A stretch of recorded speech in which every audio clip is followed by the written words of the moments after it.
ভোটের আগে আইন শৃঙ্খলা পরিস্থিতি ঠিক হয়ে যাবে আশা প্রধান নির্বাচন কমিশনারের। নির্বাচন সুষ্ঠু করতে সব ব্যবস্থা নেওয়ার আশ্বাসও দিয়েছেন তিনি।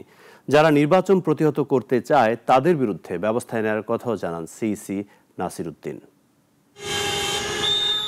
সকালে রাজধানীর পিলখানায় বিজিবির সদর দপ্তরে ভোটের প্রস্তুতিতে মহড়া করে বিজিবি। সেখানেই উপস্থিত হন প্রধান নির্বাচন কমিশনার। নির্বাচনী পরিস্থিতি স্বাভাবিক রাখতে সব আইন শৃঙ্খলা রক্ষাকারী বাহিনী যুক্ত করার কথা জানান তিনি। ইসি বলেন, সুষ্ঠু, শান্তিপূর্ণ, নিরপেক্ষ নির্বাচন নিশ্চিতে দেশের সব আইন শৃঙ্খলা বাহিনী সর্বোচ্চ প্রস্তুতি নিয়ে মাঠে নামছে।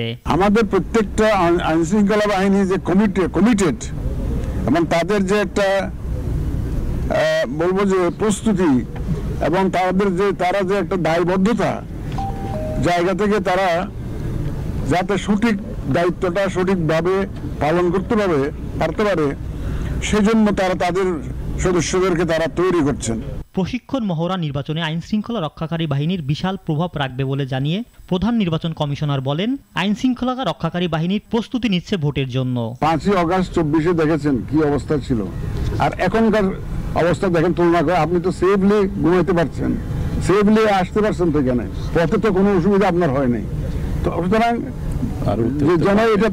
এটা আরো ইমপ্রুভ করবে গ্রাজুয়ালি, এবং ভোট আস্তে আস্তে ভোটের তারিখ আস্তে আস্তে দেখবেন যে everything is falling in line এবং সবকিছু ঠিক হয়ে যাবে।